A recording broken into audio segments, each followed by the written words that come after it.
Parmi toutes les vertus stoïciennes, le courage est la seule que l'on ne peut pas feindre. On peut prétendre être sage, juste ou tempéré, mais tôt ou tard, on devra faire face à un problème difficile dans la vie. Et à ce moment-là, il vous faudra du courage pour y faire face. Le courage, ce n'est pas être imprudent. Prendre des risques excessifs n'est pas du courage, c'est de la folie. Et le courage ne signifie pas ne jamais ressentir de peur, de colère ou de tristesse. Une personne courageuse peut ressentir ses émotions, mais elle fait ce qui est juste, même si c'est difficile. Le courage est la capacité de faire ce qui est juste, quelle que soit la situation. Une personne brave peut avoir peur, mais elle confronte cette peur et agit en fonction de ce qu'elle croit être nécessaire. Fuir les problèmes ne fait que les agrandir. Un stoïcien fait face aux obstacles et les utilise pour grandir. Prenons l'exemple d'Hercule. Quand il était jeune, Hercule ne savait pas quoi faire de sa vie. Un jour, il rêva qu'il avait deux chemins devant lui. L'un était offert par le plaisir et l'autre par la vertu. Le plaisir dit « Prends mon chemin ». C'est le plus facile. Tu vivras une vie sans lutter avec peu d'efforts.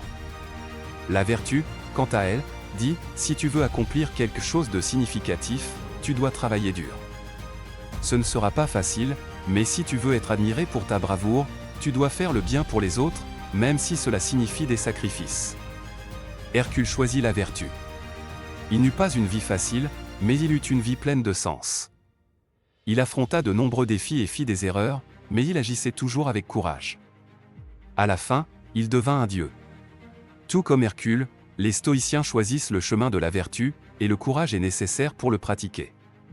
Aujourd'hui, je vais vous parler du courage, la deuxième des 4 vertus stoïciennes. Si vous êtes intéressé par la tempérance, la première vertu stoïcienne, vous trouverez le lien vers cette vidéo dans la description ci-dessous. Avant de commencer, merci de liker cette vidéo.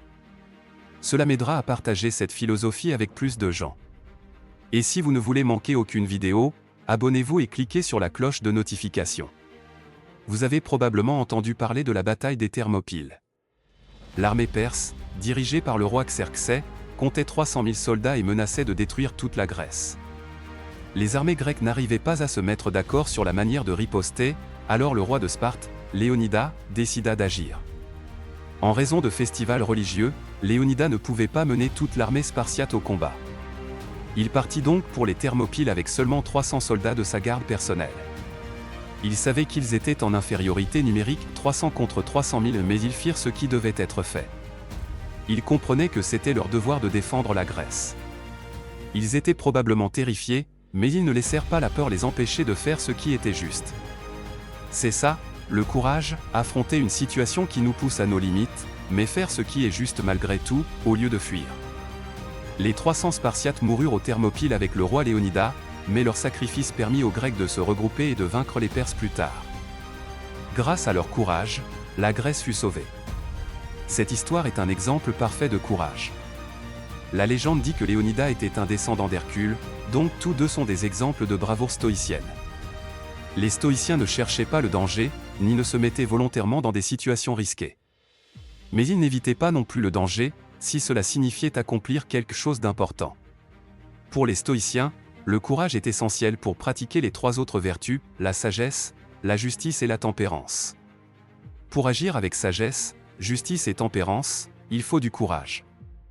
Il faut du courage pour défier son ego, pour affronter ses biais, pour accepter ses erreurs, pour faire face aux opinions des autres, pour poursuivre ses objectifs, et pour savoir ce que l'on peut ou ne peut pas changer.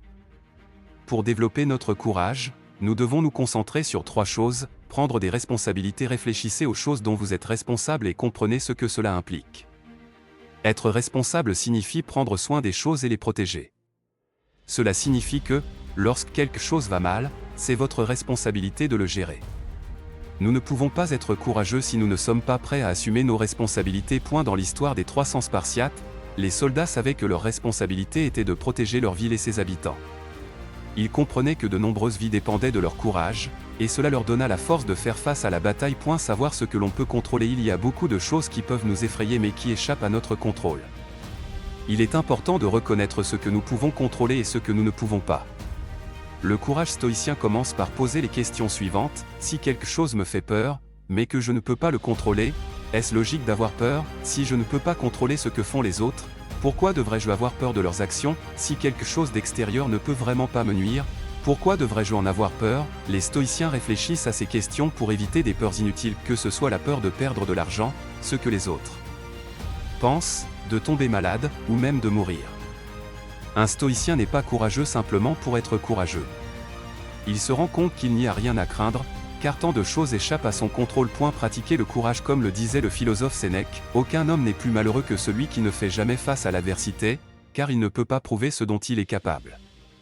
Le courage n'est pas quelque chose qu'on attend, c'est quelque chose qu'on pratique tous les jours. On pratique le courage en sortant de sa zone de confort et en faisant des choses qui nous mettent mal à l'aise. Plus vous pratiquez le courage dans les petites choses, mieux vous serez préparé pour les plus grands défis. Ne laissez pas la vie vous prendre au dépourvu, entraînez votre bravoure chaque jour. Alors, qu'en pensez-vous de cette vertu? J'aimerais connaître vos avis dans les commentaires. J'espère que cette vidéo vous inspirera à être plus courageux face aux situations difficiles. Souvenez-vous que le courage signifie faire ce qui est juste, même quand on a peur ou que les circonstances sont difficiles. Ce n'est pas agir de manière irréfléchie, c'est être raisonnable et prendre des risques pour quelque chose de plus grand. Je vous encourage à mettre cette vertu stoïcienne en pratique, tout comme Hercule et Léonidas. À la prochaine fois.